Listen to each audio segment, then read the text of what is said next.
August the 17th, this is your girl, Rena Perry, better known as OP. We are looking for you on August the 17th at Detroit is Different Garden. Be a part of this inaugural event. There will be 5 chefs that will cook. There will be some judges that will judge, and you get to taste with your 1 ticket. Each person gets 1 ticket, and while supplies last, you may take home some greens and cook yourself some greens. So come and join us on August the 17th from 4 p.m. to 9 p.m., 1634 Clement Street in Detroit, Michigan. Detroit is different. Come and join us then. Collard Green Cook-Off Competition, sponsored by Bill Institute, right in the neighborhood. The Hope Village community. We talking Linwood, Davidson, Dexter, and definitely 12th Street. Come on out, August 17th from 4. Welcome back to the Detroit is Different podcast studios. And today, this is like a special announcement interview for my homie. But as much as this is my homie, you can come on for special announcements and things like that too. But this is like kind of like the you know somebody to know somebody. I'm reaching out to him just saying like, hey, man, you want to support what I got going on coming up soon? And he like, yo, I got something coming up sooner. So I'm like, okay, what's happening? He's like, it's going to be at Focus Hope. Focus Hope is in my neighborhood footprint for those that don't know. With all that being said, Eddie Connor, Dr. Eddie Connor, how are you, my brother? Man, my brother from another mother, Kari Frazier, man. I love it. I don't know if it's any relationship to Joe Frazier, but you always knocking it out, brother. Thank you. No relationship to the good brother Smoking Joe. Right. But definitely. Up goes Frazier. Exactly. Let's say that. Yeah. Let's say that. Yeah. But definitely. You have something coming up. Before we even get into that, let's just frame a little bit of our connection. I don't even necessarily know when, how, where we met, but afterwards, I'm like, damn, Eddie Connor's like a powerful dude that just like is working and teaching and stuff like this. Y'all gonna get the full story when we really get the full scope, but also just staying in that momentum of growing. Like when I met you, you were teacher. Right. Then became professor. Mm-hmm. Then became doctor. Mm-hmm. And now public speaker, motivational speaker. Definitely may give a sermon or two. You know what I mean? Author of many books. You've traveled the world speaking. Yeah.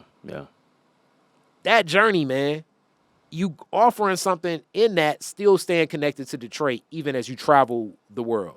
Oh, for sure. What keeps you connected to doing things and organizing in Detroit? Man, that's a great question. Because, our connection, man, having you come in and speak to Boys to Books program when I was teaching and, the literacy, leadership, life skills enrichment, and you just pouring into the brothers. I just love the city, man. My hometown is Motown, as we say, what up, though, Mm-hmm. And it's more than just a slogan. It's actually just a lifestyle. I live by that credo and that phrase. Service is the rent where you pay for the space you occupy. Okay. So, occupying this space and place, I love the city. I put on for the city, and I just want to see people in the city just go up. And any way I can roll up my sleeves and make it happen, staying ingratiating the community is what it's all about. Okay, so you got something coming up this Saturday where you're pouring back into the city. What's happening this Saturday? Absolutely. The conference of the year is going to be here Saturday, August the 5th. It's called the Access Identity Conference. Okay, wait. Let's just break down the title. Access Identity Conference. Yep. When you combine those terms, it's a lot of things to just think through. Okay, because access is basically being able to tap into something. Right. Being able to touch something. Like, as this is one of the few things that I know a lot of you guys hate our former president, but it was an interesting quote he said. He said, it's not about having money, it's about having access to it. And I was like, that's an interesting perspective and way to look at it. And I already know a lot of my listeners here are like, yeah, he definitely got access to it because he's a thief, which definitely I think he's done a lot of stuff. Right. It's black collar, as they say. It ain't blue, ain't white. It's black collar. You know what I'm saying? Wow. Now, with that being said, access, right? And then identity. Identity is like the center of who you are. Mm-hmm. Right? Yeah. So to put those things together, that's going on the concept of basically people aren't even tapping into knowing who they are. Absolutely. So before we get into what what do you think is the disconnect why so many people are not accessing their own identity? Great question. And I think it has a lot to do with, in many cases, just the way society has set it up because of our background, because of what we've experienced, because of the past that now, in many cases, imprisons you introspectively. And so, with all of that, I believe somebody's waiting for you to become who you are so they can become who they're supposed to be. Here's the question: how much longer will you make them wait? Wait, you said somebody's waiting Yeah, on you to be become who you are. Yep. who you are. So they can become who they're supposed to be. And to access your identity, you got to get through the identity theft of what people have robbed and stolen from your identity and your clarity and your knowledge. And then you also have to overcome the identity crisis. So when you say identity theft, this isn't like when we think of that, we think of like Right. somebody tapping into your Cash App, getting Right. $20. You're talking about really whom a person is. Yeah, personal identity theft. Yeah. Things that you go through. Some people have been robbed of their innocence. They've been robbed of, their character. They've been robbed of, just who it is that they are as an individual because of the past, because of people, because of what they have allowed, the trauma, the bitterness, the strife that becomes an impediment in people's life. And so I wanted to give people access to who it is that they are. I believe it's important to build a longer table than a taller fence. And that's oftentimes we have not had access, especially in our community as black people. If you're not at the table, then you're on the menu, is what they say. And so in the conference, we're talking about mental health and wellness, which is important and necessary and needed.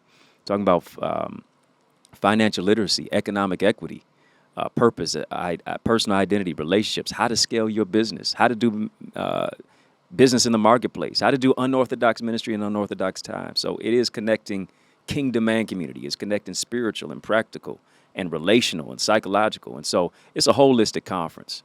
And, we got people like Hill Harper who's coming, Tasha Page Lockhart, Sabrina Jackson, Dr. Sabrina Jackson, Kenneth W. Donaldson, Prophetess Kelly Cruz, Pastor Robert Bolden, Dr. Rose Moten, Gail Perry Mason, many of the heavy hitters who are in the city and the community that people know. But here's the thing, it's branched out beyond just local. It's branched out beyond just national. It's become a global thing. And as we have registrants from 23 states rather, and 11 countries.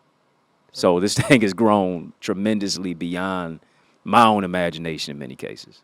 Well, shout out to first off, just like a big homie, just in observance. Yeah. I don't know if Gail Perry Mason knows. Followed your work for a minute. Love a lot of what you're pouring in.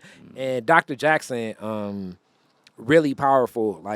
In putting things together and unpacking some of the challenges that the Black experience can be in America. And it's a journey. And as we go back into that, you say, you just gave a lot, just to really think through in the whole concept around identity and how we identify ourselves, and more so what that is to take those steps. So you mentioned financial literacy. You mentioned scaling up a business. You're mentioning things that go more so into the space of growing and building capital. Yeah. And that is definitely something that is thought about, spoke to, but acted upon, I think, sparingly in our community, because a lot of it is back to that identity. It's being in that room when a person says all right, anybody, you sometimes go to these conferences and they're like, look, if anybody got a credit score under 750, you ain't even really trying. Right. And you're sitting there with a 620 and you're like, damn, I'm a person that's not trying. So now I'm not going to engage. So that identity, I think, plays such a big role, because some of our identities are not even having the courage to really lay out and be so transparent about where we stand and what's real. Because putting on the mask that we can put on, because that's really when we think of the identity. Putting on the mask for whatever that may be. It could be the job. It could be the relationship. It could be family. It can be friends. It can be these different masks where you end up lost into what that identity is, just to not rock the boat to be accepted, to go along with the get along. You know, the classicness of, and I was always that person that started like asking the question in class when nobody else would have a question. Wow. But then everybody else really thought like, man, what you asked, I really was thinking too, but I didn't want to seem like I was stupid. Like Right. this is what's real, and I think that disconnect does exist. So I'm gonna quote one of my favorite, I guess, counselors, psychologists, especially when it comes to anything black, but I'm going to speak beyond that. And Dr. Amos Wilson, when he speaks to, and I don't know how much you've looked into his work, but he speaks to the hysteria that we sometimes can experience in the black experience. His lectures on YouTube are definitely works I go to often. You know, sometimes it may be like an 8-hour lecture. So like it'll be in bits and pieces, but that hysteria in finding that identity and knowing that identity and having some pride in knowing that like this design is not necessarily designed for you to function, but you need to come up with your own ways to function, because it really can seem oftentimes like everything else around us is so perfect. And let me put this mask on because I don't want to stand out as the odd person out saying like, I don't know, you know, debt to income. I don't know what a debt to income ratio is. How do I get that? You know what I'm saying? How do I, you know what I'm saying? Like just something basic, like, you know, what's an IRA? Yep. You know, what's a money market account? You know, when people say like, here's something classic, most finance people say, what's your number? Meaning like, what's the amount of money you want to have saved up for retirement? You know, and I'm a Walsh College graduate. I don't know if most people know this, and I like being a Walsh College graduate, being that it's my father went there, but more so it's a business school in and around in Troy, Michigan, not far from Detroit, but a lot of staunch Republicans there. You know what I'm saying? Like a conservative doctrine about how money is looked at and everything. But my financial planning class, and it was so unique when I went to my first financial planning class, it blew my mind, where my professor, and most of the professors work in fields. My professor is like, if you have a portfolio of less than $2.5 million, we don't even look at you at our Ernst & Young branch, a branch in Grosse Pointe. And I'm thinking to myself like, okay, everybody I knew, if at the age 60, because that's the goal, is to get to 60 and then have your number and so that you can figure out what you want to do for the rest of your life. And you know, you go to these lending institutions like a Ernst & Young, and then they make decisions on how they want to like invest your money in things that you think would be best, that you support and everything, while you keep the money you have and grow upon that so you can have more for your savings. So I'm thinking to myself, like, at 60 years old, if you gave many of the people in my social circle, a lot of black folks, $2.5 million, I think a lot of white folks too, probably. But a lot of black folks, $2.5 million, they'd be thinking like, investment. Right. What am I saving for? You know what I'm saying? Now, I give that long brevity to say, now when you give this same information to us in our community, what does that look like? Because right now you've just made me put that mask on by just even mentioning a number like $2.5 million. You know what I'm saying? Now I feel so belittled, like $2.5 million. I don't even know what $2.5 million looks like. Hence the tax of poverty, which Gail Perry Mason speaks to this often. Like, the tax of being poor is a very high tax. So the poor taxes are like, when you have less, you're transacting more to get anything to happen. You know what I'm saying? Your bill, you always paying your bill late. So now you paying that 10% fee. In the back of your mind, you like, well, you know, it's just $15 or whatever, or $20 or $200. If you're consistently paying this $25 every month, that's $250 at the end of the year. At $250, I'm not saying like, you know what I'm saying, you can start a business with it per se. But that's still $250 that with discipline you can have and add to some tool that could be savings, could be another space to add to more expendable income to have a higher quality of life. So now when you go out with whomever, you know what I'm saying, you can, you know, you don't have to sweat bullets a whole lot on like when a bunch of kids like, hey, give me ice cream for everybody. And it's like, wait a minute, y'all gonna be splitting popsicles. You know what I'm saying? So like sometimes those small things. So when that person's in that situation, how do you avoid putting on that mask? Like, how do you tap into your identity and have pride to say, look, I'm very far from $2.5 million at 60, and I've never known anybody that had $2.5 million at 60. More than likely, my people are waiting on different plans of what can function, I believe that I'm going to be relying on Social Security.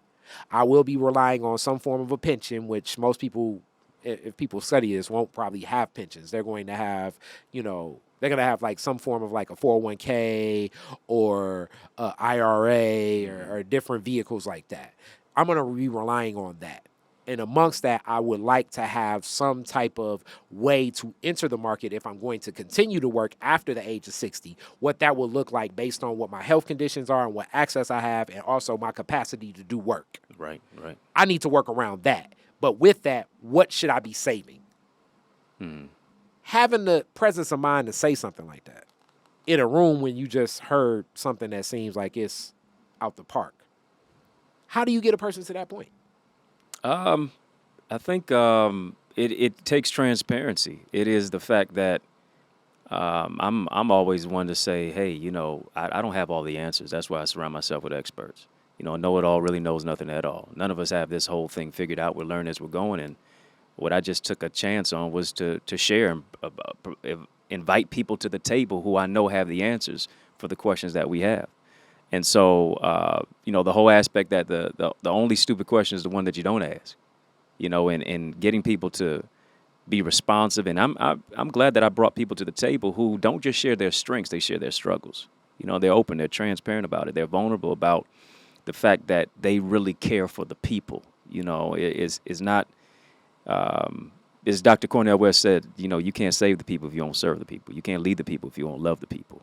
And surrounding myself with people like that and being a person like that as well, just to provide access and opportunity to oftentimes what we can't necessarily get in this type of exposure unless we're going to Florida, unless we're going to Atlanta, unless we're going to LA. So why not do it here? Why not bring it here? Why not let them know Detroit is different? You know what I'm saying? Just like your show suggests. And that being the mindset to let us know we have the answers. We are the leaders that we've been looking for. Let's hear from them. And then let's also ask the question so that we can now move our life forward in every specific aspect and ancillary part of our life to improve it as a whole and our community as a result. Okay, in this same journey, accessing your identity, how do you keep grounded? How do you keep accessing your identity to stay grounded? Man, I think this is very near and dear to me because for years I was lost in the sauce. I didn't know what my true identity was. 2023 marks 23 years of me being cancer-free, battling stage 4 cancer. I remember a guy walked up to me coming out of cancer, and it was in a convenience store, inconvenienced me. I'd never told you this story. But he walks up to me, don't say what up, though, don't say hello, don't say what's good, bro. He said, I thought you died. And to have that heat rush go through my body to where my fist was clenching and I was going to hit the guy, because those are fighting words right there. And I was going to have a Will Smith, Chris Rock moment. You know what I'm saying? I wasn't going to be Chris. And it reminded me that not only did people give up on me, I was one of the ones who almost gave up on myself. Damn. You know what I'm saying? And I didn't know my identity. And going through that place of finding the can in cancer and my father not visiting me one day in the hospital, at all in the hospital during my chemo and radiation and, fighting for my life when I was just starting my life. The struggle brought about strength. It showed my resilience. Sometimes, you don't realize how strong you are until being strong is your only option. And I was able to access my identity, so to speak, in the place where I just couldn't really identify who I was. It was faith in God. It was a praying mother. It was people who would come into my life and encourage me. And I said, if I could access it for my own particular self, I can empower other people to do the same. And to live through dying places and to bounce back from a setback and to do all I'm doing now, is nothing but a miracle. Because most people didn't believe in me, and even I was one of the ones who didn't always believe in myself. And so believing that, you may be at your wit's end, maybe on death's door, but you can overcome and you can really find a way to come back from a setback. That's what it's about. All right, so get the people how they get connected. What's the cost? How do they get doing? Absolutely. Revolution not only be televised, it'll be digitized. They can go right now, accessidentity.org. Registration was generally $97. It's just $47 right now. You go to the website, you can register for a steal of a deal. It was basically a hookup. just $47, the entry fee. And you'll be able to get my new book that's coming out. It's called Identity. Going to be able to connect and network with people, like I said, from 23 states, 12 countries. It's going to be phenomenal. It's going to be a phenomenal experience. And you owe it to yourself to invest in yourself. Yeah, Definitely. So, get this. Definitely check for this. Eddie coming back. Dr. Connor is going to be back in effect where we get the full story and more breakdown. But thank you so much. I'm glad I could highlight this, get this in the mix, get some people over your way. And definitely, make sure we can pour some love in this. Oh, absolutely. I definitely appreciate you, brother, and you speaking truth to power, giving us a platform on Black media. Thank you. You know what I'm saying? This is groundbreaking. This is revolutionary. This is why Detroit is different, and you embody that, brother. Thank you. Y'all can see, Eddie, that guy. Love Eddie. Yeah. And also, Eddie Mama actually is like Eddie times 1,000. More of a sweetheart. Right. You know what I'm saying? Yeah, Mama always got love for you, man. Definitely. I appreciate you lifting her up, for sure. Always. All right, man. So, peace be. Yes, sir. Yeah, that was dope, man. Yeah, man. Detroit is Different is where you get information, artistry, history, music, and even comedy. Detroit is Different, a home for the culture of Detroit. Visit online at DetroitisDifferent.com today.